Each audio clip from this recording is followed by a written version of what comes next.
bismillahir rahmanir rahim alhamdulillahi rabbil alamin wassalatu wassalamu ala ashrafil mursalin sayyidil awwalin wal akhirin sayyidina wa habibina wa shafi'ina wa nabiyyina wa mawlana muhammadin wa ala alihi wa sahbihi ajma'in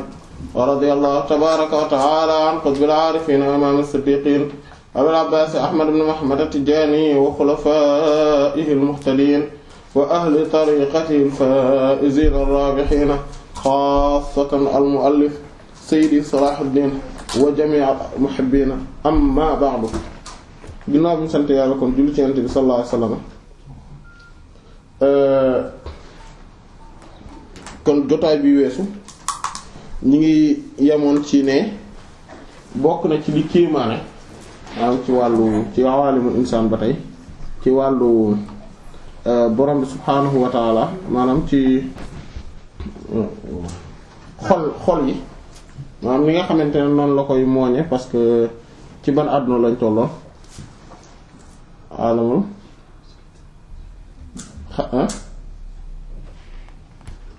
al aqlu saami voilà al aqlu saami maanaam mooy xel bi nga xam ne moo féete kaw yeneen yi des te moom mooy la xol voilà kon xol bi ci boppam moom mooy xel mu rëy mi en fait voilà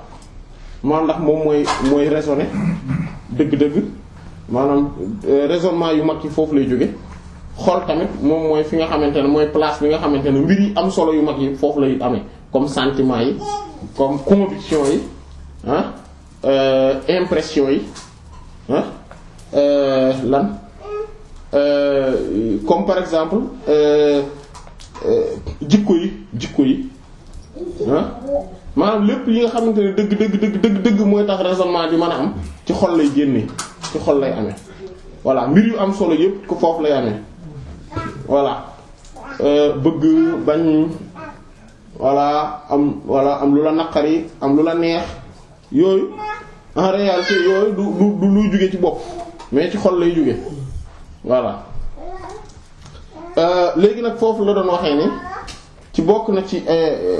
fiñ ci tolloon ci jotaay bi weesu mooy bi mu wax naa ne bokk na ci yi gën a kéemaane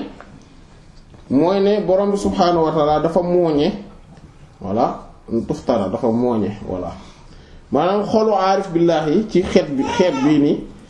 teg ko ci xolu ñi nga xam ne ñoo leen jiitu woon ci yenent yi alayhimu salaatu wassalaam ndax sax na ne ci yenent bi sallallahu alayhi wasallam mu ne abdal yi maanaam groupe wàllu yu lañ waxoon nañ leen ci jotaay bi weesu ne ñoom fanweer lañu te seen xol dafay mel ni xol moom Ibrahima alayhi salaatu wassalaam saa yu amee kenn ku génn àdduna borom subhaanahu wa ta'aala dina ko remplacer ak keneen voilà am na ci beneen riwaaya bu ñu gisoon moom mooy 40 lañ te ñoom li ñu amee mbir moomu yépp moom mooy amewuñ ko ci julli gu bari wala ci koor gu bari ni ki noonu du ci saraxe bu bari mais liñ ko amee dëgg biñ ko laajee Yonent bi sallallahu alayhi wasallam moom mooy lan mooy seenu tabe maanaam générosité ak laaya biir yi ñuy laaya biir jullit ñi maanaam laaya biir yi ñuy laaya biir jullit ñi maanaam njariñ gi ñu leen amal ci voilà loolu moom moo tax li ëpp ci awliya yi yu mag yi seen mbir yi seen jaamu yàlla yi seen maqaamaat yi en fait ci seen xol yi lay ne seen signe màndarga bi nga xamante ne moom mooy nekk seen liy jolli ci seen xol lay jollee mais nekkuwul ne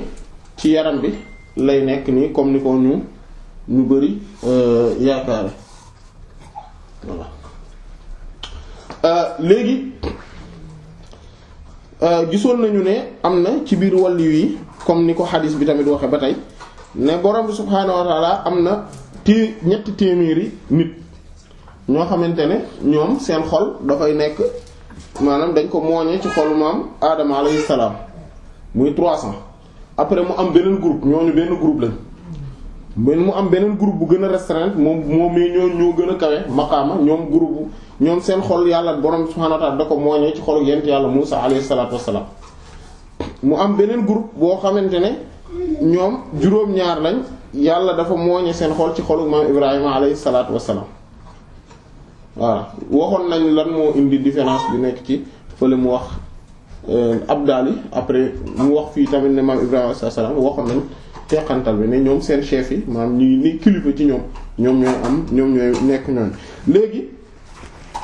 am na juróom ñoo xamante ne kon seen xol dañ ko mooñe ci xolu Seydina Jibril alayhi salaatu wassalaam am na kenn am na ñett bokk ñett ñoo xam ne seen xol dañ ko mooñe ci xolu maam ci xol Seydina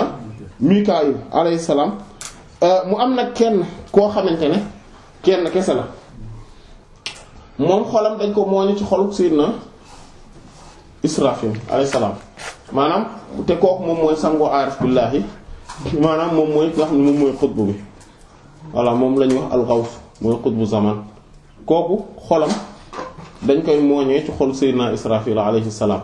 maanaam mboolem ñi nga xamante ne ñooy maarif yi dañuy gis dañuy ballee ci xolam sauf que en fait waxoon nañ ne am na yeneen groupe bon loolu yaakaar naa wala peut-être que waxuñu ko woon ci jotaay bi wees mais ala kulli haal loolu dinañ ci ñëw kon léegi insha allah ci commentaire bi am na ci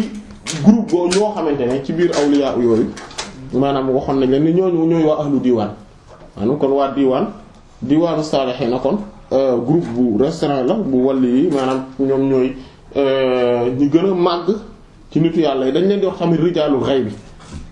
bi donc ay nit lañ ñoo xamante ne nit góori kumpa lañ bon am na ay jigéen ci biir comme niñ ko gisee woon et que maqaama yii nii dañ leen disperser diggante góor ñi ak jigéen ñi mais selon ne maqaama xutba moom xutbaaniyatul uzma boobu mooy ghawsi boobu noonu kooku moom jigéen mënu koo doon voilà te waxoon nañ tamit raison bi tax voilà léegi comme ni mu amulee ay jigéen yenant alayhi salaam comme ni mu amulee ay jigéen yenant alayhi salaatu wassalaam voilà léegi nag léeg-léeg tamit mu am ay yeneen wàllu yoo xamante ne maanaam léeg-léeg danañu bari léeg-léeg danañu tuuti loolu tamit am na ñoo xam ne sama borom subhaanahu wa ta'aala daf leen a dafa mooñe seen xol ci anam goo xamante ne boo xoolee ñii mu tudd nii ñoom ñëpp seen xol dañ ko mooñee ci ay yeneen wala malaat alayhi salaatu wassalaam ñëpp mu tudd loolu la mais bu ñu seetloo am na waxul ne te dañuy wax ne kullu waliyin ala qadami nabiyyin bépp waliyu bu nekk mi ngi ci kaw tànkit yenent waaye c'est ça maanaam ndëggu tànk yenent c'est-à-dire que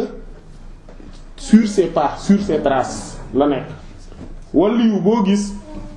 am na ab yenent bu mu doon loolu moom moo tax lu mu néew ci jamono dina am 124 000 yeneen dina am 124 000 waliyu parce que lu tax parce que dafa am 124 000 yeneen moo tax alayhi salaam kon lu mu néew ci jamono loolu dana am te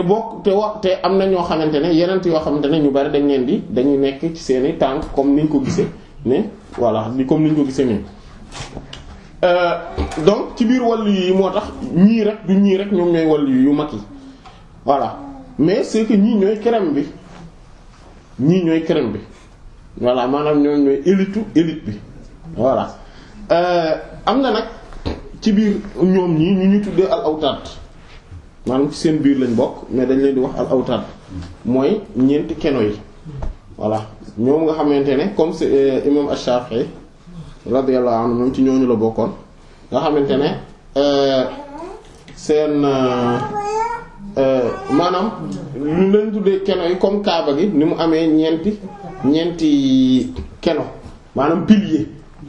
ñeenti pilier voilà maanaam kon ñoom ñooy comme montagne ni mu nekkee ay doj ni mooy awtaat yi ñooñu noonu tamit noonu lañ nekkee doju àdduna bi maanaam ñooy montagne yi nga xam ne ñoo téye àdduna bi ci dëgg-dëgg maanaam ba tax suuf si nekkul di daw di yëngatu et cetera comme ni ngay gisee ci zahir ni montagne yi téye àdduna bi ba tax suuf si ba tax nekkul di bouger noonu tamit ñoom ci baatin noonu lañ nekkee ñi nga xam ne dëgg-dëgg ñoom ñooy téye àdduna bi maintenant nag day am ay montagnes yu ndaw am ay montagnes yu mag mais dafa am ñeent ñoo xamante ne ñoom ñooy ñu mag ñaa mag a mag ñooy picc yi ñoom ñooy comme ni pont yi ni pont yi ni ñuy daaje benn place pour mën a benn ay mbir pour maanaam chaise bi pour mën a taxaw kon ñoom ñeent ñooñu ni ñu leen di répartir mooy comme Kaaba gi ni mel nekk nii ñeenti côté benn côté bu nekk dafa am kenn koo xamante ne moom mooy gérer côté boobu noonu. Kaaba gi nag moom moo nekk ci digg àdduna bi mais nekkul ci digg suuf si comme nekk digg fépp ci suuf si déedéet mais mooy digg ci surface bi nga xamante ne moom la nit ñi di dëkke maanaam surface habitable bi moom mooy centre bi mais nekkul centre àdduna bi ci jëmmi boppam voilà loolu maintenant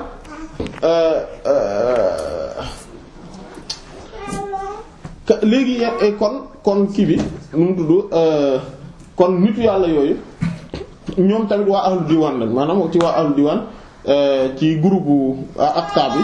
ñooñu ci lañ bokk. léegi am na tamit ñu ñuy wax mafatihul kunuz maanaam ñooñu nag ñoo gën a ñooñu en fait comme niñ ko gisee woon ci jotaay bi weesu ñoom benn groupe lañ boo xam ne te tamit dañoo restreint en fait quatre rek lañu doon mais ñooy mafatihul kunuz dafa am voilà mafatihul kunuz yi nga xam ne ñoom ñooy nekk ci diwaan bi diwaanu saalihiin ñoom ñeent lañ am na ci ñeent ñoo xamante ne ñoom ay afraad lañ maanaam ñoom ñoo bokk ay mbir léegi ñooñu ñuy kon juróom-ñett ñooñu nag ñu bari ci awliyaaw yi xamuñu leen en fait xamuñu sax seen existence lu tax parce que dañoo exceptionnel ba nga xamante ne ñu bari ci wàllu yi xamuñu sax seen existence waxuma la nag di xam nan lañ mel ak seen caractéristique ak tamit bu ñu leen gisee nañ leen di xàmmee loolu moom maanaam waxuma la loolu maintenant ñoom ni ñu mel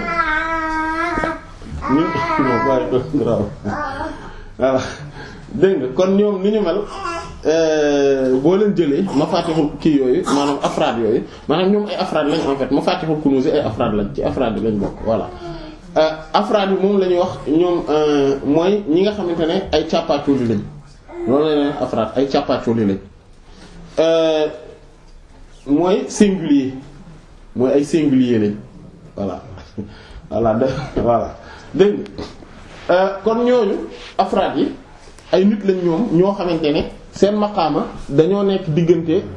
maqaama siddiquuna yi nga xamante ne ñooy wàllu yu mag yi ak diggante maqaama anbiya yi maanaam nubuwwatu tashri'iyya maanaam ne yenent boo xam ne dañ ko yónni mu am sharia diggante ñoom ñaar foofu lañ toll ñoom foofu lañ nekk loolu moom moo tax ñu bari ci wàllu yu xamuñu leen parce que en fait balaa ngay xam en fait waxoon nañ ko jotaay bi weesu ne wàllu yi balaa nga ci xam benn groupe wala kenn ne day fekk nga am niveau boobu wala nga jege ko soo amul niveau bi wala nga jege ko doo leen xam voilà non seulement doo leen xam mais doo xam ci seeni mbir voilà doo xam seeni mbir waaw doo ci xam lu bari en fait voilà mais ñoom loolu moom moo tax ngay gis ñoom seen existence ñu bari ci wàllu yi xamuñu ko awliya yooyu mooy afraad yi bokk na ci seeni particularité mooy le fait que dañu nekk ay nit ñoo xamante ne amuñu maanaam amuñu nuñ leen di xàmmeewe voilà amuñu nuñ leen di xàmmeewe ay malaamatiye lañ voilà amuñu nuñ leen di xàmmeewe donc lu tax parce que balaa ngay comme niñ ko waxe balaa ngay xàmmee kenn day fekk nga mën a am nga xam nga mën ko cerner mais ñooñu kenn mënu leen cerner beneen bi ci des moom mooy ay wàllu yu lañ yoo xamante ne souvent maanaam loolu mooy seen caractéristique duñu leen considérer mukk dëgg-dëgg maanaam tout le temps nit ñi dañ leen di jàppee comme ay nit simple comme ñoom loolu moom moo tax nga mën a nekk ak ñoom pendant ay années sans nga soupçonner leen sans nga soupçonner ne saa yi moom ci afraad yi la bokk. beneen bi ci des moom mooy souvent dañuy nekk objet wu critique parce que lu tax parce que nit ñi mënuñu comprendre ñoom nit ñuy dund maanaam ñoom mënuñu ko comprendre te dañoo am borom bi subhaanahu wa ta'ala ay xeeti xam-xam yu particulier ci ñoom yoo xamante ne ñoom la leen jox loolu moom mooy waral ñoom ay nit lañ yoo xamante ne nit ñi duñu comprendre seen ay yenn agissement yi seen yenn wax yi wala seen yenn jëfin yi duñu leen comprendre parce que de manière générale nit ñi dañoo nekk ci nelaw boo xam ne nelaw bu métti métti te ñoom dañoo yeewu parce que ñoom tout le temps amuñu leneen ñoom en fait d'ailleurs loolu moo tax bokk na ci li tax duñ leen mën a xàmmee mooy ñoom bu ñuy jaamu yàlla dañ koy def rek ngir ne yàlla la charia bi dañ koy respecter parce que yàlla moo ko digle ci loolu la ñuy yam ce qui fait que ñoom amuñu ay jëf yu ñuy paat askanale seen bopp parce que yàlla ci boppam mooy seen lépp ñoom lu ñuy àdduna bi yépp depuis àdduna bi ñu créé ko wala depuis pré-éternité ba éternité lépp dañuy jàkkaarloog moom yépp dañuy jàkkaarloog moom dans les moindres détails sans que benn détail préoccuper leen par rapport ak beneen bi loolu lu waral lool parce que ñoom yàlla mooy seen lan gis-gis bi ñuy gisee koo xam ne yàlla moom mooy sa gis-gis bi ngay gisee kooku maanaam parce que ci yàlla ngay gisee maanaam par Allah kuy gis celui qui voit par Allah ou à travers Allah subhanahu wa ta'ala kooku day gis rek en fait kooku amul lu koy rëcc parce que yàlla ci boppam moo cerner lépp voilà moom amul xam-xam nii moom amul loolu xam-xam déedéet moom day xam rek parce que yàlla ci boppam mooy xam-xamam en fait yàlla mooy xam-xamam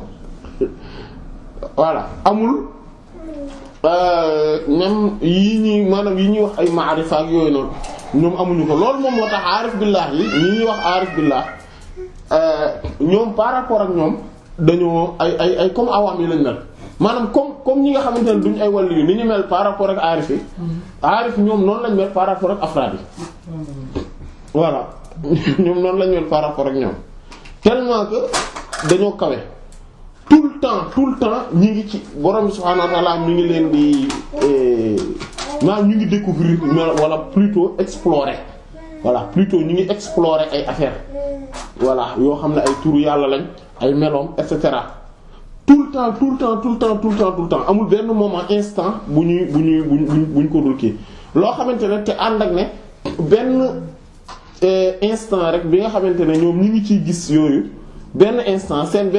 day tolloog li maanaam li nga xamante ne moom la leen ci yàlla di won day ci ay turam ak ay meloom maanaam ak li mu leen di jàngal ci ay xeeti xam-xam day tolloog maanaam daa ba àdduna bi tàmbaleegul ba keroog àdduna bi tukki yépp maanaam mais ànd ak loolu yépp nag moo tax ñoom àdduna bi duñ ko gis ak bët bii nii maanaam bëtu maanaam vision oculaire bii nii maanaam bët maanaam lëy nuy noonu déedéet mais dañoo am bët bu leen yàlla defal ci seen xol boo xamante ne tout le temps moom la ñuy gisee àdduna bi yépp voilà ce qui fait que ñoom àdduna bi pour ñoom du ay kii rek mais ay turu yàlla la ak ay meloom en fait voilà ay turu yàlla la ak ay meloom ñoom loolu la ñuy gis tout le temps voilà ànd ak loolu yépp nag dañoo wàccaat ci biir nit ñi ba mel ni ñoom ba nga xamante ne doo leen soupçonner doo leen ko mën a imaginer et que xam-xam yi leen yàlla defal subhaanahu wa ta'ala dafa rëy rëyaay yoo xamante ne mooy tax tamit nit ñi comme duñu leen xamee ci loolu dañ leen di maanaam dañuy bari lu ñu leen di critiquer voilà dañuy bari lu ñu leen di critiquer mais même ñi yëggul ci niveau boobu munoo maanaam doo man di def lu nekk nga bëgg koo expliquer loolu boo ko bëggee def da ngay sonn à un moment donné moom da ngay bàyyi gaa yi di wax rek voilà di gaa yi di wax yow ngay def li ngay def su gaa yi comprendre baax na suñ comprendre bu baax na parce que à un moment donné mënoo fee nekk luñ ne ñoo far njaay rek nga ni bon lii boo gisee ma koy def nanga ma tax loolu mënta ne te boo duggee ci jeu boobu doo pare jeu boobu moom boo ci duggee nit ñi rek moom dootoo pare ci say explication foo toll yaa ngi expliquer wu te nit nag mënul passer temps am yëpp di expliquer wu kese voilà voilà beneen bi ci des mooy ne ñooñu en fait moom seen xaal mooy ne ay nit lañ ñoo xam ne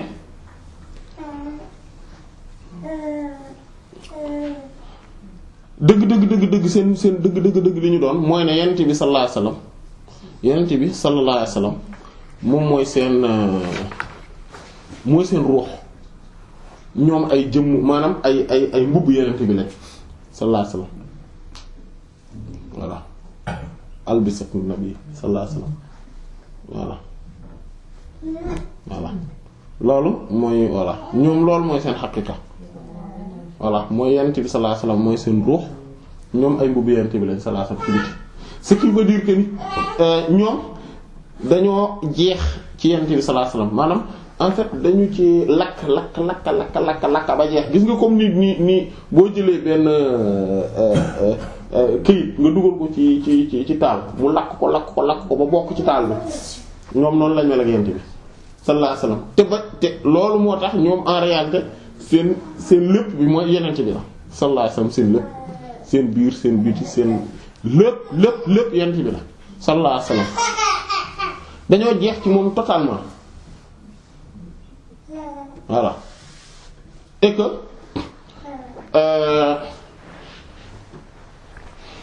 loolu moom moo tax ñoom duñ gis seen bopp amuñu yëg-yëg ci seen bopp amuñu existence su seen bopp mais yàlla moo existe voilà c'est-à-dire que ñoom seen lépp yàlla la voilà te bokk na ci seen caractéristique tamit mooy ñoom du ñu dugg ci ay maanaam mooy ñoom dinañ mën maanaam bu ñu nekkee nit ñi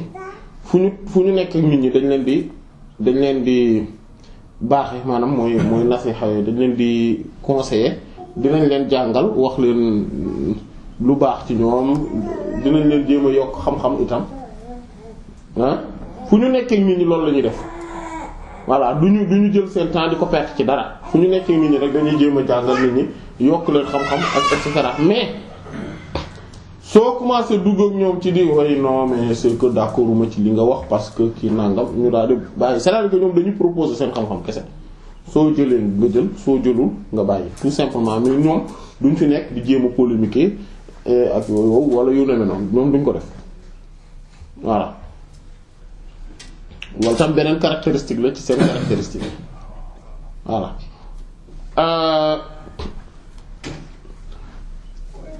Mafatihul Kunuz yi nag comme li Seydi Ahmad Tidiane wax radiyallahu anhu ay nit lañ ñoo xam ne li Yonent bi wax ne sallallahu alayhi wasallam ne mooy allazina idha ru'u dhikrallah ñi nga xam ne bu ñu leen gisee yàlla la ñuy xalaat moom la ñuy fàttale ko ñoom la maanaam ñoom wàllu yooyu ñoom maanaam afraad lañ ci afraad yi lañ bokk Mafatihul Kunuz yi mais ñoom ñoo gën a kawe ci biir afraad yi maanaam ñoom groupe lañ bu restreint ci biir afraad yi encore comme ni ñu ko gisee 4 yooyu voilà mais am na ñeneen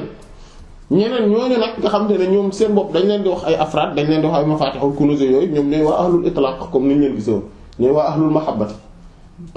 ñooñu ci seen biir lañ bokk en fait waaw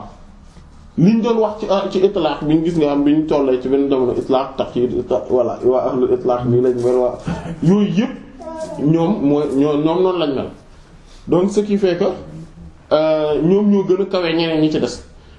loolu moom moo tax même ñoom ñii sax seen kawewaay rëy de seen màggaay dafa màgg ba nga xamante ne maanaam en fait amuñu kii quoi ñoom amuñu même waa ahlu même yeneen afraad yi noonu lañ mel mais sauf que ñee ñoo gën a màgg tuuti donc ñoom amuñu limite ci dara amuñu maanaam ñoom ñooy dëgg-dëgg xaritu yàlla yi ak ay soppeem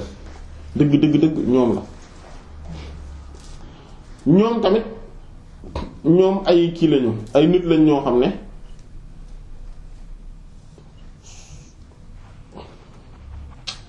seen biir seen biti seen wax seen jëf seen yëpp maanaam dañuy tegtale borom subhaanahu wa ta'ala c'est-à-dire que du ñu nekk ci loo xamante ne mais nag mën nañu nëbbatu de telle sorte que nit ñi dañuy foog ne gars yi ay nit simple lañ waaw mais c'est lépp yàlla la d'ailleurs doo leen gis ci leneen lu bokkut ak affaire lu jëm ci wàllu yàlla doo leen gis ci leneen lu bokkut ak loolu voilà seen naanuwaay nag mooy mashrab bi ñoom laduni yunal mashrab lañ c'est-à-dire que ilmul laduni maanaam xam-xam biy tukkee ci yàlla directement di wàcc ci seen xol ñoom foofu la ñu naane ce qui veut dire que seen xam-xam yi moom daanaka pour résumer daal daanaka maanaam parce que amuñu xam-xam moo tax yàlla mooy voilà moo leen mooy kii seen xam-xam loolu moom moo tax nag ñoom ci buntu boobu xutbu bi ñoom ñoo ëpp xutbu bi ñooy raw xutbu bi ci côté boobu moo tax voilà ci côté boobu ñoom ñooy raw xutbu bi voilà mais ci côté xilaafa geek ak lépp lu ci aju ci wàllu responsabilité yi li war a téye àdduna bi ak surtout titre honorifique bi nekk ci xutbaani ja foofu xutbu bi moo leen ci ëppale et que le fait que xutbu bi tamit dafa am benn particularité bu kenn amul mooy xutbu bi bu ñu ko waxee mooy xawsu mooy ku gën a mag particularité boobu kenn amul mooy ne lépp luy ñëw ci àdduna ak ku mën a doon fu mën a jaar rek faw day jaar ci moom parce que moom ci boppam mooy joxe yàlla moom mooy ki nga xamante ne mooy joxe mooy al-mu'ti yonent bi sallallahu alayhi wasallam ne na ana al-qasim yàlla inna allaha huwa al-mu'ti wa ana al-qasim wa ana abul qasim yàlla mooy joxe man maay séddale c'est-à-dire que lu jóge ci yàlla ci moom la mais xutbu bi nag ci jamono ji mooy ki nga xamante ne lii maanaam séddale gi moom maanaam ci moom moo koy def tey mi ngi mel ni tey boo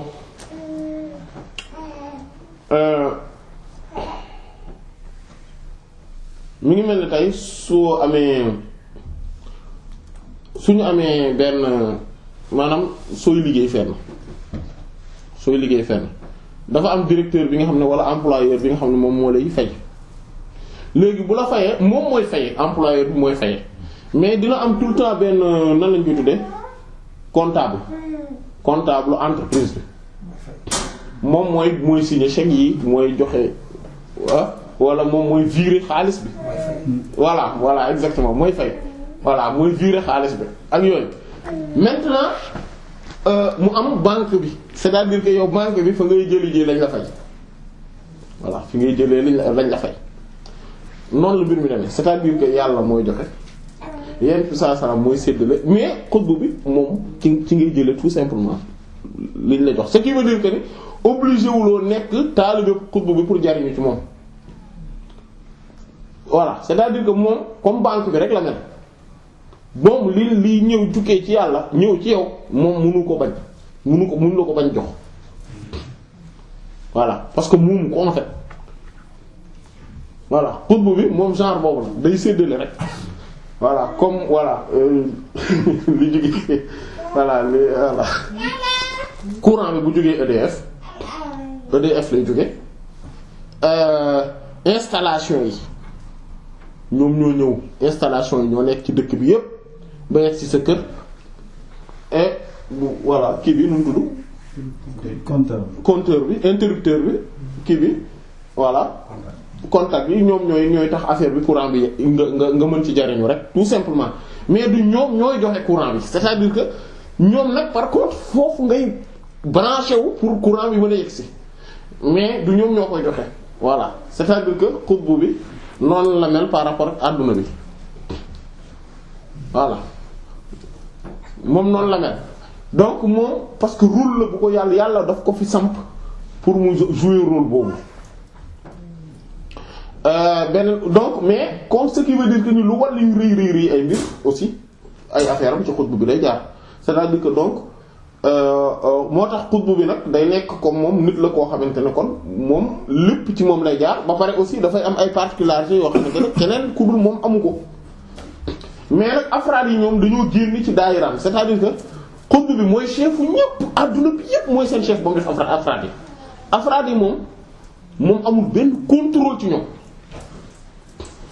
bu amee lenn lu mu am ci ñoom mooy gis na leen ba xam ne diw ak diw ak diw ay afraad lañ jeex na bu amee benn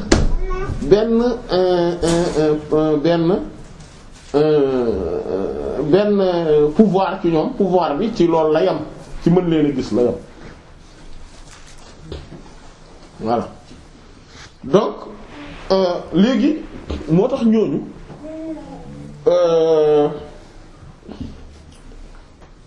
bon moo tax ñooñu en réalité en toute vérité ñooñu ñooy crème àdduna bi, parce que ñoom am nañ sax ay xeeti xam-xam yu leen yàlla jox yoo xamante ne même xutbu bi amu ko, yéegul niveau boobu. Parce que borom bi subhaanahu wa ta'ala maanaam xam-xam yi nga xam ne ñoom la ñuy wax al-ulumul muhammadiyya, Yonent bi sallallahu alayhi wasallam dafa am ay xeeti xam-xam yoo xamante ne ñoom daf particulier ci daf ko moom moo ko yor. ñi nga xamante ne ñoom ñooy afraad yi ñoom am nañ ci 72 yoo xamante ne seen xam-xam la ñoom 72 xam-xam lañ ci am, donc keneen ku dul ñoom àggul niveau boobu. Même xutbu yu mag yi sax c'est très rare ci jamono ab xutbu rëy mbir ba yegg foofu, ba yegg ci am 72 xam-xam yooyu. Kooku c'est d'une rareté mais extrême. Même ñi nga xamante ne ñoom ñooy yor niveau imam Ash-Shazili, te boo xoolee imam Ash-Shazili ni mu màggee radiyallahu anhu, nga gis ne moom en fait 71 yi rek la am, amul sax 72 yi. Alors que afraad yi ñoom dañuy am 72 yépp 72 xam-xam yépp. léegi nag am nañ kon ci groupe bu ahlul itlaq boobu maanaam ci groupe bu maanaam kon waa ahlul itlaq ñoom bokkuñu ci waa diwaan bi voilà ñoom bokkuñu ci waa diwaan bi, ñoom ak waa diwaan bi bokkuñu. donc waa diwaan bi benn groupe lañ, mais ñee beneen groupe lañ, sauf que ñee amuñu. En fait comme ay afraad lañ amuñu rôle bu ñuy jouer. En fait ñoom xam nga lan lañ mel mooy comme ku dëkk ci palais, ku nekk ci gis nga ku nekk palais de la république, nga nekk proche président bi, maanaam bokk ci ñi ko jege ñu mag ñi, ñoom noonu lañ mel. amuñu benn responsabilité ci peuple bi, amuñu benn rôle bu ñu jouer ci dëkk bi, donc amuñu salaire aussi, parce que pour nga en fait salaire pour nga am ko il faut que mu justifier wu ci benn responsabilité. donc ñoom duñu ay ministre, duñu ay député, duñu ay dara ci buntu boobu. ñoom daal amuñu rôle en fait. président daal moo leen bëgg teg leen ci boppam, indi leen ci palais bi, ne leen jege leen ma yéen jeex na. mais amuñu salaire, mais am nañ caisse noire, c'est-à-dire que ñoom caisse noire lañ am, nu mu leen neex la ñuy dépenser sans mu am benn compte bu ñuy rendre à quiconque, te nu mu leen ko neex lañ koy def. ñoom loolu lañ am, alors que ministre yi, député yi dafa am budget bu leer, am kii bu ñu leen ne hey saa waay lii doo ko dépasser. ñu voilà maanaam waa ahlu diwaan ak ñoom noonu lañ mel à peu près. voilà amuñu benn kii voilà ñoom daal noonu lañ mel. voilà léegi nag de temps en temps nga gis, moo tax boo gisee kenn ku bokk ci ñoom dugg intégrer diwaan bi pour une raison ou pour une autre ba yor fa rôle bu mu fay jouer, da ngay gis en fait du fa nekk en tant que ku occuper rôle boobu, mais en tant que ku bokk ci ñoom la fay nekkee. ce qui veut dire que ni du am maanaam du am restriction boobu, restriction wu kii diw rôle bii la jouer, voilà du am restriction boobu voilà. mais nag boo gisee complexité wu maqaama boobu, maqaama yooyu mooy tax tamit même wàllu yi ñoom ci seen bopp boo xoolee maanaam ñi nga xam ne xam nañu niveau wu maqaama boobu, da ngay gis bu ñuy exprimer wu di wax ci wàllu maqaama yooyu noonu, da ngay gis ni ñu koy waxee du benn, maanaam ni ñu koy exprimer du benn. am na ñoo xamante ne bu ñuy wax ci ñoom dañ leen di tuddee rek ay mafatihul kunuz, ñoom mafatihul kunuz rek la ñuy wax, mooy ñoom ay mafatihul kunuz dañ nangam, mais parfois ñoom lañ ci jublu. léeg-léeg am na ñoo xamante ne ñoom bu ñuy wax ci ñoom comme Ibn Arabi radiyallahu anhu moom ahlul maqaama la maqaam la leen tudde maanaam ay nit lañ ñoo xamante ne dañoo am maqaama te maanaam boroomi maqaama yi nga xamante ne amuñu maqaama lañ maanaam boroomi maqaama yi amul maqaama lañ da ngay gis ñeneen ñi nga xamante ne ñoom ñooy ku mel ni Chérif bi radiyallahu anhu moom ahlul itlaq la leen tudde maanaam ñi nga xam ne dañoo amuñu restriction amuñu benn restriction dañoo am absoluité totale voilà donc da ngay gis maanaam nitu yàlla bu nekk selon moom même ci boppam ni mu niveau bi mu yegg maanaam selon ni muy gisee ñoom maanaam ci la leen di wutale benn tur di wax ne mooy ñoom diw voilà donc ñoom amuñu loolu voilà moo tax ñooñu comme waa ansaar yi lañ meloon radiyallahu anhu nga xamante ne amuñu poste xam nga même yent bi saa tam bi mu fi jógee ansaar yi amuñu poste amuñu benn poste de responsabilité moo tax yent bi saa sam ne leen yéen ci man ngeen bokk voilà daal ne law voilà moo tax ma xubbul ansaar minal iman bëgg leen ñoom waa ansaar ci ngëm yàlla la bokk mu ne law salaka mu ne annaasu shi'arun wal ansaaru disaarun law salaka annaasu waadiyan la salaktu waadiyan min waadiyal ansaar walaw lam akun minal muhaajiriina la kuntu rajulan minal ansaar nit ñi en fait nit ñi ay yére shi'ar mooy yére yi feeñ ci biti lañ maanaam yent bi sallallahu alayhi wasallam mu ne muy joxe exemple moom nan la mel ak ñoom maanaam boo gisee melowu ansaar yooyu mooy melow waa ahlul itlaq boobu mooy melow groupe boobu mu ne yent bi sallallahu alayhi wasallam ne boo gisee nit ñépp ay mbubb lañ nii yi feeñ ci biti mooy comme ay grand mbubb ay xeet yooyu mu ne waaye ansaar yi ay sous-vêtements lañ maanaam dañoo takk directement ci sama yaram gis nga mu ne bu fekkonte ne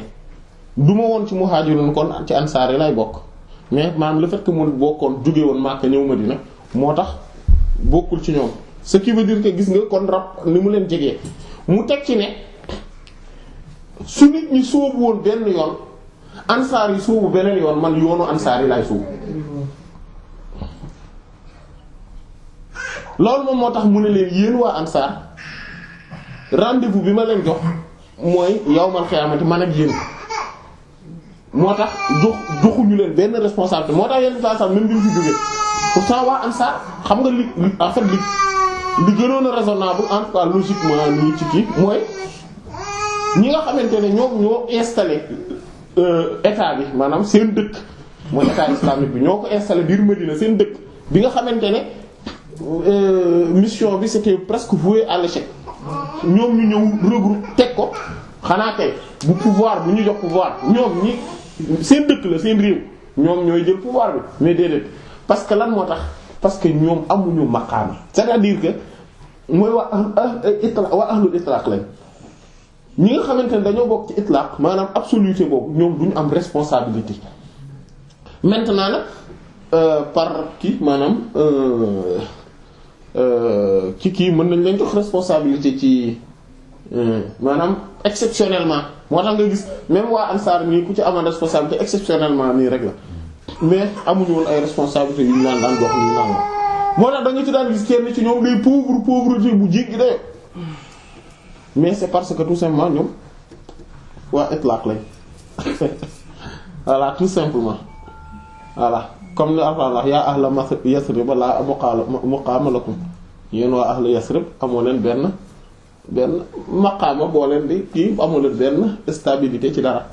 c'est-à-dire que parce que mënuñu toog fenn kese déedéet fenn rek lañ toog c'est-à-dire que seen lépp ñoom en fait amuñu démb amuñu tey ak ëllëg amuñu ko noonu gaa yooyu amuñu loolu amuñu démb tey suba amul loolu amul place tamit amuñu place c'est-à-dire que jamono yëpp dañoo retrouver wu ci seen biir ce qui fait que ni ñoom jamono joo dem da nga fekk fa ñoom boo dem jamono yi te ñoom jamono yi doo leen maanaam ñoom doo leen gis ñu nekk ci biir jamono ji ni ki noonu place bu nekk place bu nekk ci seen biir lay nekk mais pas ñoom ñooy dem di déplacer wu ci place bi maintenant nag loolu mooy seen réalité maintenant ci zahir nii da nga leen gis ñuy dem fii dem fële et cetera def kii ak yooyu mais c'est dëgg ñoom li ñu doon loolu amuñu ko dëgg ñoom li ñu doon ñoom amuñu ko voilà foo leen fekk ci seen borom subhaanahu wa ta'ala lañ ne moom la ñuy tudd moom la ñuy et cetera voilà en fait Seydina Xadir alayhi salaam ci ñoom la bokkoon mooy afraad yi voilà moo tax ñoom dangay gis dañuy yor xam-xam yoo xamante ne ñi nga xamante ne bokkuñ ci ñoom duñ ko xam ñu bokkul ci ñoom duñ ko xam te tamit doo leen xàmmee à moins que ñoom ñu bëgg nga xàmmee leen nga xam leen jeex na te loo xam ci ñoom tamit li nga réere moo ëpp moo tax kenn mënul ànd ak ñoom lu dul xanaa nga bokk ci ñoom wala bokk ñoom ñu bëgg la jariñ kese loolu rek moom mooy tax nga mën a ànd ak ñoom mais sinon amul noo mën a def yow ba ànd ak ñoom maintenant nag bu ñu xamee loolu ñoom mën nañoo ànd ak nit ñi de manière générale nii rek de manière absolue de manière générale nii mais bu ñu wane mukk seen bopp dëgg-dëgg par rapport ak nit ñi parce que sinon nit ñi duñ mën a ànd ak ñoom en fait dañuy spécial ba nga xam ne nit ñi duñ mën a ànd ak ñoom mais dañuy loolu moom nag moom mooy wàccaat bi ñuy wàccaat moo tax dañoo doon yonent bi sallallahu alayhi wasallam ci anam gu mat sëkk au moment où yonent bi sallallahu alayhi wasallam mooy lan mooy seen ruux mooy seen réalité parce que voilà ñoom seen ruux dafa lakk ci ruux yonent bi sallallahu alayhi wasallam ce qui fait que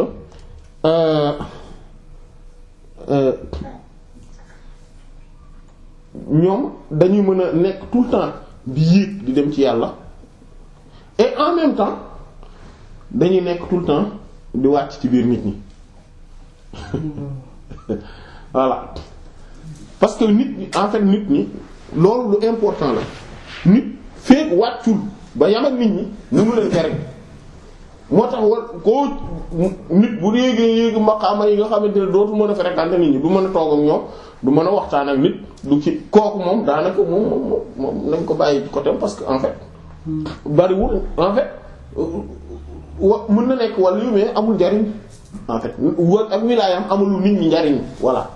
amalul nit ñi njariñ dégg bu fekkee ne maanaam nit ki il faut que mu mën a wàcc ba nekkandoo ak nit ñi maanaam di dund les mêmes circonstances yi ñuy dund même affaires yi ñuy dund quoi voilà bu nit ñi nekkee ci ñàkk mu ñàkk bu nit ñi amee mu am bu nit ñi yamee nekk ci classe moyenne mu nekk classe moyenne voilà mu mel noonu c'est-à-dire que il faut que muy dund comme nit ñi pour mën di leen mën di ànd ak ñoom quoi normalement voilà di mën a ànd ak ñoom normalement voilà et que tamit day ànd ak day mën a nekk ñépp aussi te du wax mukk ne maanaam du jàpp mukk ne nit ñi xamuñu ko quoi nit ñi xamuñu valeur am déedéet moom du comporté woo noonu moom day jàpp rek ne benn moo tax ñoom boo leen afraad yi ñoom duñu considérer seen bopp lu dul benn jaam ci biir jaamu yàlla yi jeex na duñu gis ngëneel bu ñu am ci kaw ñeneen ñi parce que lu tax parce que ñoom gisuñu seen bopp yàlla rek a fi ne ñoom yàlla lañuy gis et que dañuy mbooleem mbindeef yi dañuy comporté woo ak ñoom ndax lan ndax gis ne secret yàlla amul mbindeef bu mu bindul te deful ci moom ab secret léeg-léeg nit nga moo tax il faut faire attention extrêmement attention très attention lu tax parce que léeg-léeg nit nga jàpp ne nit simple la comme sans masque gi alors que soo tasee ñoom nga wax leen wax ju doyade wala nga xeeb leen wala nga am benn manque de respect boo am ak ñoom loolu nit mën na nekk wàllu bu mag ñu waddal ko ci saa si yàq lépp lu mu amoon ngir rek ne ngir ne dafa xeeb wala mu doyadal wala mu tuutal koo xamante ne kooku yàlla dafa def ci moom secret boo xamante ne nit ñi mënuñu ko imaginer so loolu lay am tax il faut faire extrêmement attention surtout que ñoom noonu lañ mel ñoom noonu lañ mel ci biir nit ñi parce que dañu mën a nekkandoo ak ñëpp comme tout le monde di waxtaan ak ñëpp comme tout le monde di dem fréquenter ñëpp comme tout le monde voilà nekk ci biir nit ñi comme ñépp mais il faut voilà comme par exemple bu dee moodu afraad yi la bokk ñu ñëw ne ñu ñëw ci nga gis kenn par exemple te sama daal moodu bu ko defee moom it day defal oui ça va da nga def daa laa dégg mu réagir comme noonu lu tax parce que moom dafa yonent bi sallallahu alayhi wasallam noonu la daan doxale yonent bi sallallahu alayhi wasallam noonu la daan doxale boo waxtaanee booy tase ak moom maanaam ni ngay ñëwee rek moom noonu lay dikkee maanaam dans la mesure du correct voilà dans les limites du correct mooy soo ñëwee waxtaan ak moom comme waxtaan bu simple bu waxtaan bu tegginu bu yaru bu kii mu jëfandikoo ak yow tamit comme noonu sa spiritualité selon ni mu toll muy waxtaan ak yow noona voilà tout simplement soo ñëwee nag maanaam xaw a firi di wax di ree di kaf mu waxtaan ak yow tamit ci limite boobu maanaam ni ngay waxtaanee ak moom rek noonu lay waxtaanee ak yow voilà ñoom noonu lañ mel ni ngi loolu moom moo tax en fait le fait que ñuy adapté wu di mën a mel ak comme li ñuy wax ne looloo tax waa ahlu tasawuf tànn imam al-Junayd radiyallahu anhu def ko comme ne moom mooy seen référence looloo tax parce que imam al-Junayd radiyallahu anhu contrairement ak yeneen ñi nga xamante ne ñooñu moom pourtant ay ñu mag lañ ñoom Shibli Abu Yazid al-Bistami ak ñeneen radiyallahu anhu imam al-Junayd radiyallahu anhu dafa amoon benn particularité c'est-à-dire que koo mën a doon boo ñëwee day mën a comporter ak yow ak di waxtaan ak yow ci say limitu niveau bu fekkente ne yow fiq nga xam buy waxtaan ak yow day wax da ngay foog ne moom fiq rek la xam parce que fiq rek lay wax ak yow su fekkente ne xadiis rek nga xam te ci yooyu rek nga yëngatu buy waxtaan ak yow tamit ci loolu lay wax boo nekkee mutakallim muy waxtaan ak yow tam ci niveau boobu sooy waxtaan su fekkente ne ci masse gi nga nekk mën na la jariñ ci xam-xamam mais selon ce niveau soo bokkee ci niveau yu kawe yi aussi muy waxtaan ak yow selon ce niveau looy gën di kawe mu gën a yëkkati niveau waxtaan bi tamit ak yow maanaam moom noonu la mel ce qui veut dire que ni mën naa ànd ak xeetu nit ñëpp sans kenn ci ñoom jàpp ne kii moom bokkul ci ñun façon nit ñëpp la mën a àndal maanaam façon nit ñëpp maanaam jullit ñëpp ñi tegu ci yoon bi ñëpp la mën a àndal ñëpp la mën a waxtaanal mais koo xamante ne manta afraad itam noonu lañ mel mais koo xamante ne manta waxtaan ak kenn ndax niveau bi muy wax tout le temps niveau aarif yu mag yi la loolu kooku mënta waxtaan ak kenn kooku du mën a waxtaan ak kenn parce que tout le temps foo ko fekk mi ngi ci wax yu compliqué wax yoo xamante ne en fait masse bi maanaam la masse populaire le commun ama bi duñ ko saisir loolu taxul ñuy wax loolu moom du niveau bu voilà loolu du façon bu en tout cas ak matadi la daal maanaam xeetu matadi la ak koo xamante ne mun nay nekk maanaam moom bu commencé sikar rek da ngay gis day kii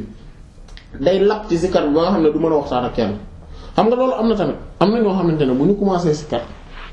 yàggul dara am na ku ma koy wax ma koy conseillé pour mu def ay salaatu faatiha mu ne moom da koy def mais c'est que suy def ay salaatu faatiha day c'est-à-dire que day du mën a nekk ak nit ñi en fait du mën a nekk ak nit ñi tellement que day absent day évadé wu quoi voilà en fait loolu li ko waral moom mooy effectivement day nekk ci mushahada gi xaalat mushahada boobu mooy contemplation boobu ci lay nekk effectivement mais problème bi mooy dafa am benn problème bu mu am mooy problème mu wàccaat ci biir nit ñi c'est-à-dire que day yéeg mais du wàcc xaal boobu la du réaliser te xaal boobu moo gën a jafe ci nitu yàlla xaal bi gën a jafe ci moom mbir mi gën a compliqué ci moom mooy mu man loolu maanaam mu man di yéeg instantanément moment bi muy yéeg en même temps mi ngi wàcc c'est-à-dire que moment bi muy yéeg ci baatinam ci biiram zahir bi en même temps mi ngi wàcc ci biir nit ñi voilà di mën a waxtaan ak nit ñi di mën a dox ak nit ñi di mën a def ak ñépp nit ñi di mën a nekk ak nit ñi et cetera yooyu en même temps que moom moom mu ngi yéeg spirituellement maanaam mu mën a boole ñaari loolu moom moo tax imam al-Junayd déedéet kan Abu Yazid al-Bistami radiyallahu anhu moo tax bi ñu ko laajee lan mooy al-kamal famal kamalu indaka mu ne an takuna ma'al haqqi fil batin wa ma'al xalqi fi zahir loolu mooy ak mat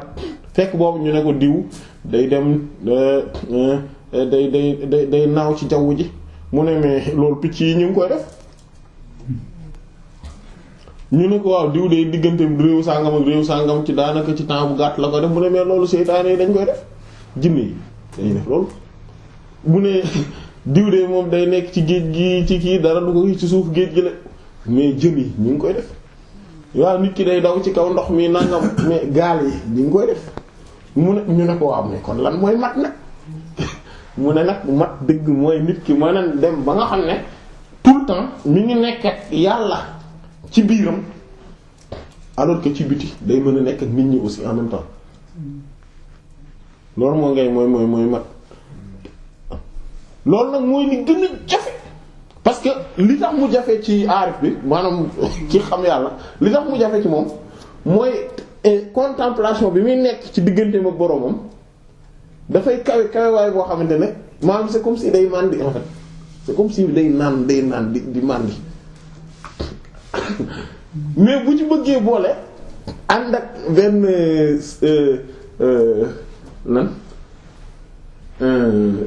nit ku màndiwul naka lañ ko tudde lucidité voilà ànd ak benn lucidité ci biir nit ñi loolu moo compliqué ci moom maanaam loolu moo compliqué ci moom maanaam en même temps muy nekk di explorer océan yi nga xamante ne ay océan yu xóot lañ ci ay xeeti mayu yàlla ay manifestation ay tajalli xam nga ay fuyu daat ay turu yàlla yi muy découvrir ay kii en même temps muy toog di mën a waxtaan ak nit ñi di mën a nekk ak ñoom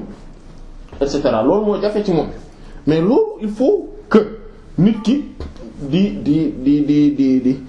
ci biir cheminement mu koy def mu koy réaliser c'est-à-dire que avant mu yegg ci niveau boobu il faut que mu koy réaliser tout au long du cheminement su fekkente ne jéemu ko réaliser tout au long du cheminement du ko mën def après bu yeggee ci niveau boobu wala dana compliquer lool ci moom loolu moom moo tax ñoom dañu nekk ay nit ñoo xamante ne dañuy gis ne yàlla fu ne nga mën a fu nekk nga ko mën a gisee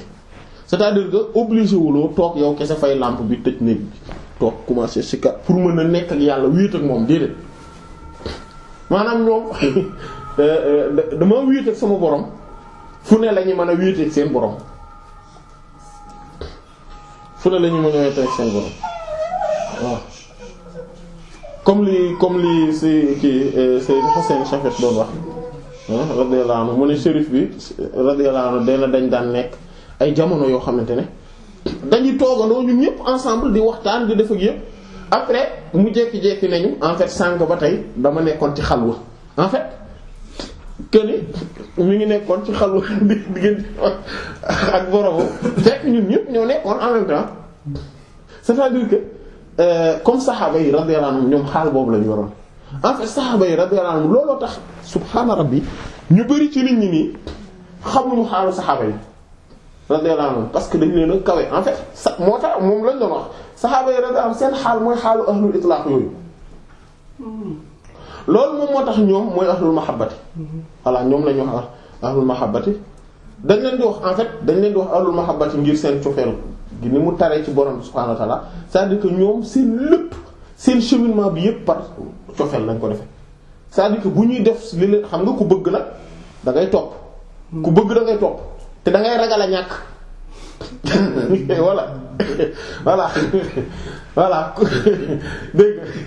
moo tax ñoom seen bëgg yàlla googu rek la ñuy def lu ñuy jëf en fait duñ jàpp ne def nañ dara dañ jàpp ne yàlla mooy def à travers ñoom et que defuñu dara moo tax ñoom amuñu jëf suñu amuñu tamit xam-xam ndax xam nañ ni lu ñu xam par rapport ak li yàlla xam comme li Seydina Xadir alayhi salaam waxoon yent yàlla Muusa alayhi salaam gis nga lu mu ko waxoon bi ñu ñëwee ci tefes gi mu gis benn picc ñëw cof ci géej gi naaw mu ne ko gis nga picc mi lii mu cof ci géej gi naaw par rapport ak li des ci géej gi noonu lañ mën a gisee suñu jëf suñu xam-xam ñun mën a jaw ak àdduna bi yépp ni mu mel par rapport ak xam-xam yàlla voilà parce que ñoom gisuñu ne am nañ xam-xam ànd ak loolu yépp seen xam-xam bii ñëw en fait par yàlla la ñuy xamee moo tax kon ñoom du seen xam-xam bu ñu askanal seen bopp mais xam-xamu yàlla la bu feeñee ci ñoom xam-xamu yàlla la bu feeñee ci ñoom voilà comme buñ nee lampe bi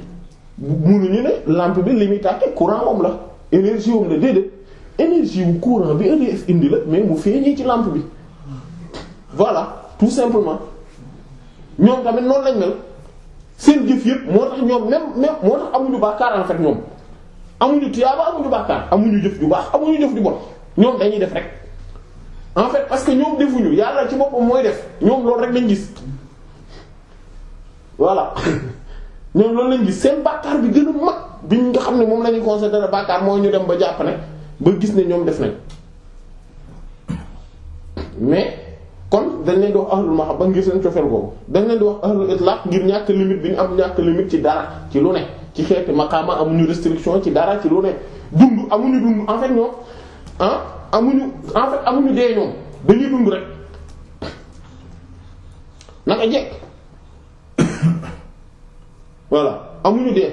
c'est-à-dire que ñoom dee ji ni ñun li ñuy wax dee ba ñu jàpp nit ki gas suul loolu danañ ko def mais sauf que ñoom comme ci yàlla lañ mës a ne ñoom mësuñu jógee ci yàlla rek lañ ne tout le temps ci yàlla la ñuy wax ci la ñuy def ci la ñu nekk ci kii maanaam yàlla lañ mës a nekkal amul fii dara lu ñu fiy gis lu dul yàlla rek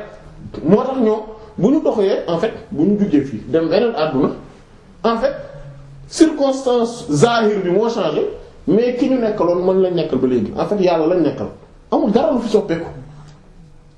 deewuñu en fait ñu ngi continuer di dund bu ñu continuer di dund foofu seen xam-xam day yokk seen leer yi day yokk seen lépp day yokk foofu seen lépp day yokk ak voilà foofu moom seen lépp a yokk donc ñooñu moo tax ngay gis kon dañ leen di wax tamit afraad yi tamit dañ leen di wax afraad yi ngir singularité bi ñu am par rapport ak lu ne voilà moo tax dañ leen di wax mafatihul kunuz ndax ñooy caabi trésor yàlla yi ndax ñoom amuñu comme niñ la ko waxee léegi amuñu salaire caisse noire lañu am xam nga yàlla ku yàlla nekk sa caisse noire sëñ bi kooku doo jeexal dara voilà moo tax même dañuy mën a nekk ay nit ñu moo tax mën nañoo feeñoo nu ne su leen neexee ñu ñëw feeñoo nekk comme ay nit ñu riche su leen neexee ñu ñëw nekk nit ñu pauvre parfois mën nañu passer ci état bi dem ci état bi comme ni yent bi meloon sallallahu alayhi wasallam ak saxaaba yi tam noonu lañ meloon da saxaaba yi boo leen gisee dañoo toll ay moment yoo xam ne mais pauvreté bu extrême lañ nekkoon ñu jekki-jekki am alal ju bare te pourtant ni ñu mel musul soppeeku seen jikko soppeekuwul seeni waxin soppeekuwul seen jaamu yàlla soppeekuwul niñ daan fekk amul dara lu soppeeku moo tax xoola Seydina Omar radiyallahu anhu bi ko buur bi seet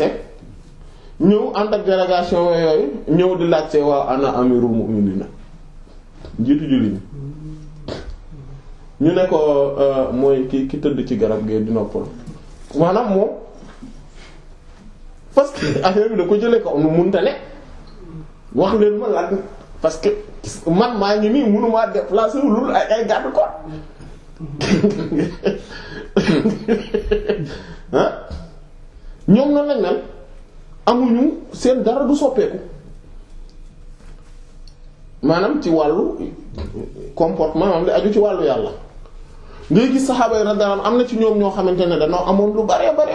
xool Seydina Abu Bakar radiyallahu anhu alal ju bare la amoon ci benn jour ndax Yonent bi sallallahu alayhi wasallam nee na yàlla soxla na mu jël mboolem li mu am jox ko desee benn yére bi mu sol ni jeex na amatul daal te bu doon jamono dañ naan milliardaire la woon maanaam amul c'est-à-dire que ñoom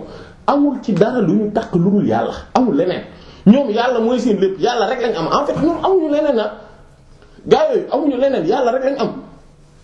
seen lépp ci yàlla non ci c'est-à-dire que loolu il faut comprendre xaal boobu c'est réalité boobu c'est-à-dire que ñoom amuñu dañu détaché wu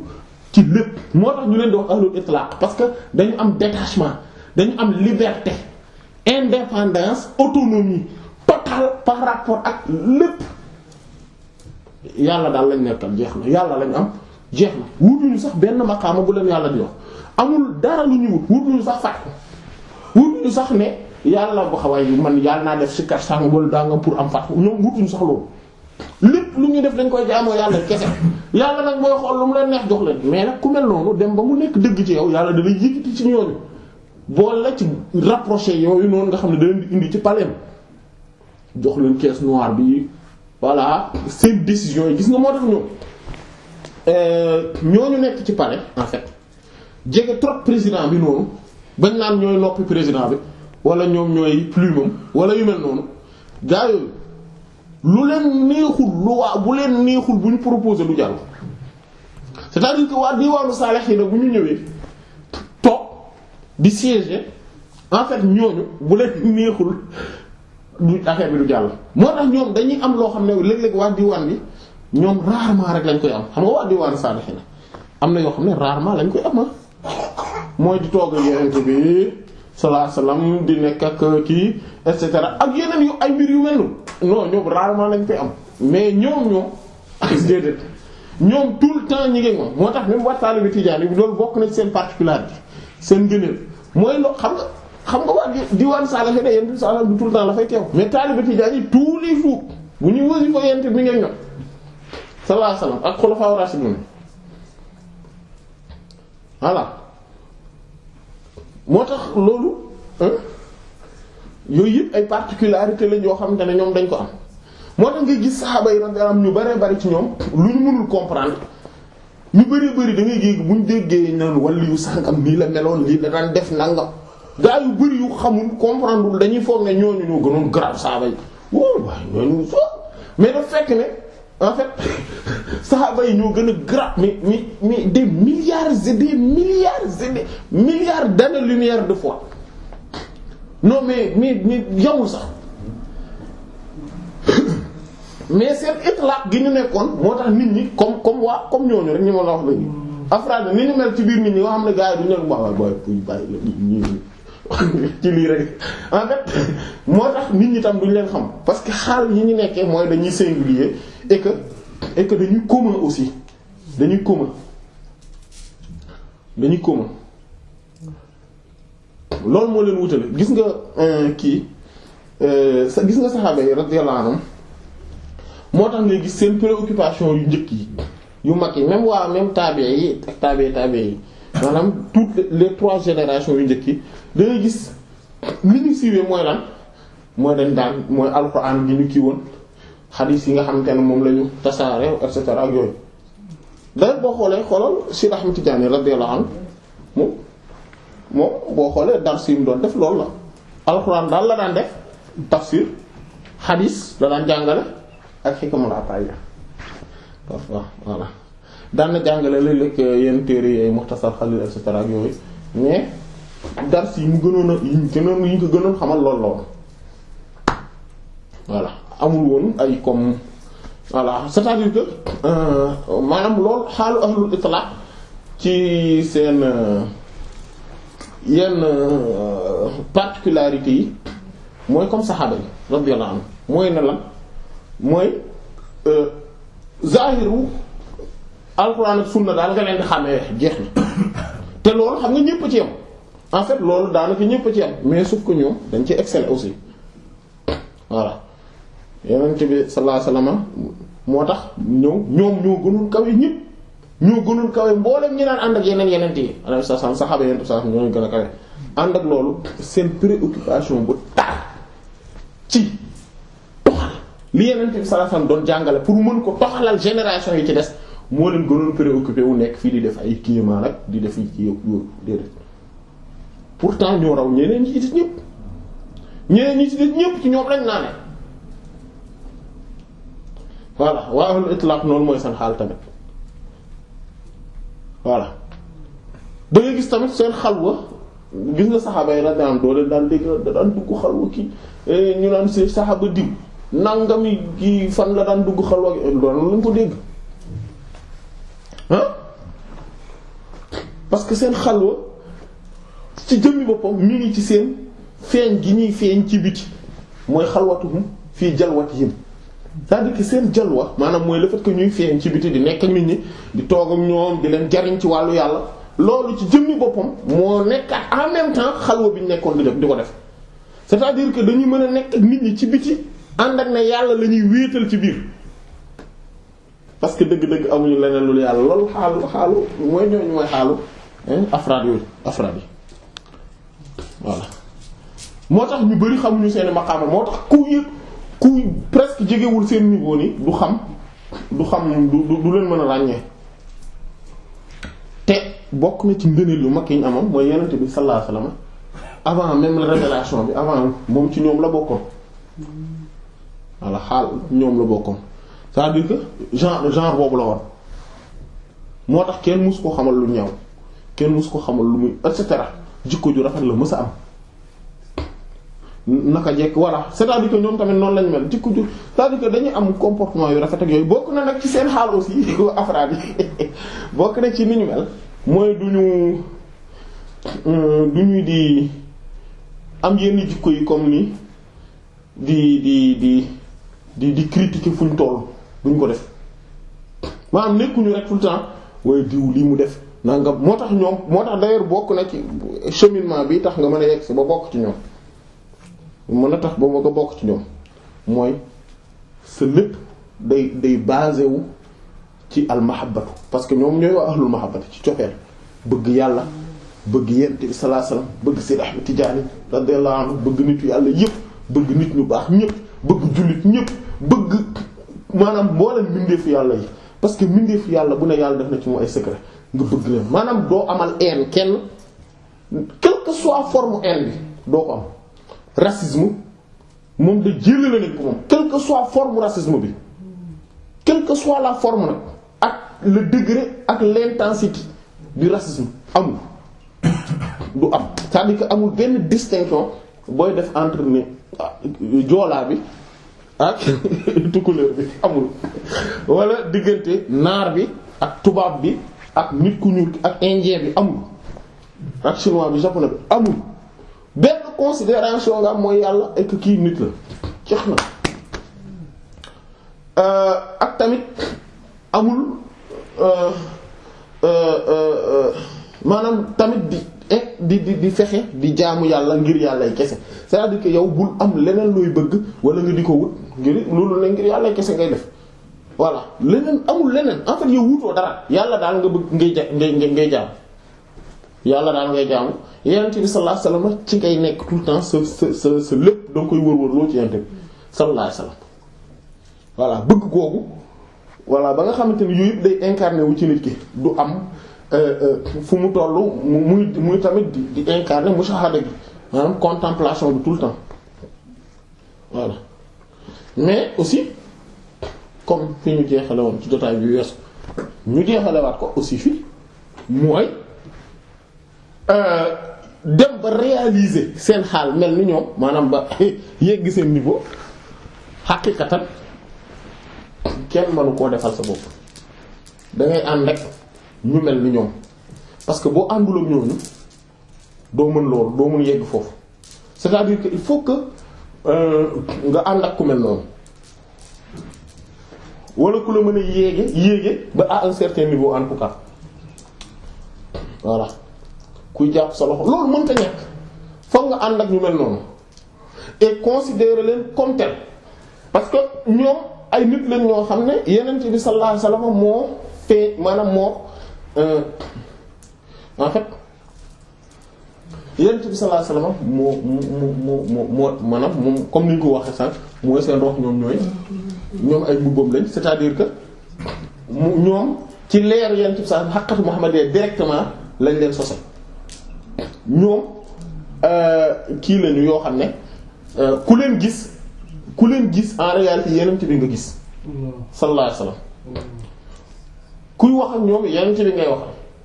sallallahu alayhi wasallam kuy def jëflante ak ñoom lu mën a doon yenent bi ngay jëflante sallallahu alayhi wasallam ce qui fait que nag danger bi nekk ci considérer leen tout simplement comme n'importe qui danger bi nekk ci considérer leen comme n'importe qui maintenant comme xamoo kan la parce que xamoo kan la nga am teggin boobu moo tax nit ki bu bëggee yegg niveau yu kawe yooyu aussi il faut que mu sàmm waxinam ak jëfinam di wax comme ni yàlla di waxe ci alxuraanam loolu c'est important parce que ñu bari mënuñu ak ni Yonent bi sallallahu alayhi wasallam bu ñu gisee loolu moo tax bokk na ci bu ñuy jàng xadiis yi tout le temps am na benn partie boo xam ne ci teggin yi lañ koy def teggin yi xam-xam sàkkatu xam-xam mu ki koy joxe en fait teggin yooyu ñuy jàngat ci xadiis yi loolu dafa important bu baax mat na retenir et que di ko appliquer lu tax parce que Yonent bi sallallahu alayhi wasallam ni mu doon waxe ni mu doon doxe maanaam il faut que yow tamit boo bëggee Yonent bi sallallahu alayhi wasallam dem ba remarquer la ci mbooleem mbindeef yi xool la seetantal la daal ni kii de kii dama koy en fait kii dama koy def sama bopp parce que en fait ñun ñëpp ci moom lañ jóge Yonent bi sallallahu alayhi wasallam ñun ñëpp ci moom lañ jóge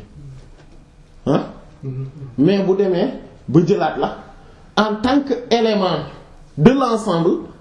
bu génnoon ci ensemble bi c'est-à-dire que muy moom parce que moom mooy ensemble bi mais que ñun ñëpp ay éléments lañ mais que ñu génn bu jëlaat la intégré waat la ci boppam ce qui veut dire que da ngay seey ci biiram nga nekk moom mu nekk maanaam yow sa jëmm ji di feeñ mais moom mooy mais yow moom nga loolu la en fait réalité bi loolu la voilà sa jëmm ji mooy feeñ mais que moom nga c'est comme nii comme ndaali bu ma jëlee kopp ba duy ci ndaali te ndox mi ci ndaali la jóge mais su ma ko jëlee ma sottiwaat ko dootu ma mën a distinguer ti ndox mi nekkoon ci kaas bi ak ndox mi nekkaat ci ndaali parce que lan laay wax ndoxum ndaali rek laay wax jeex na ñoom noonu lañ nekk c'est-à-dire que Yonent bi sallallahu alayhi wasallam mu distinguer la ci biir mbindeef yi ci noonu jëlaat la dugalaat la ci boppam de telle sorte que maanaam léegi nag amatul distinction entre yow ak moom parce que moom mooy yow nga nekk takkandeeram wala boog miroir maanaam image bi feeñee ci miroir bi loolu tax ku dem ba mel noonu dëgg-dëgg xaqiqatan à un moment donné mën na taxaw ci kanamu seetu di xool mais du gis jëmmam bii mais Yonent bi lay gis sallallahu alayhi wasallam li daloon Ibn Abbas radiyallahu anhu Ibn Abbas loolu daloon nag parce que moom ci ñoom la bokkoon radiyallahu anhu benn jour dafa jël seetu bi def ci Sayyidat Maymuna radiyallahu anha jël seetu bi teg ci kanamam xool li seetu gis boppam gis Yonent bi sallallahu alayhi wasallam gisul boppam voilà nit kooku noonu lay mel day dem ba nga xam mais loolu du tout le temps la koy dal mais mën na ko dal voilà am na benn jour Cheikh Ibrahima Niass radiyallahu anhu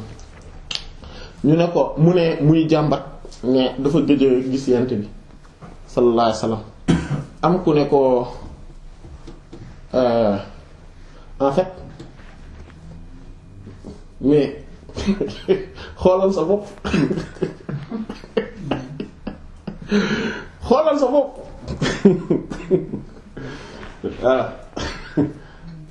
maanaam boo xoolee sa bopp en fait Yonent bi ngay gis sallallahu alayhi wasallam maanaam voilà ñooy borom niveau yooyu en fait voilà loolu la moo tax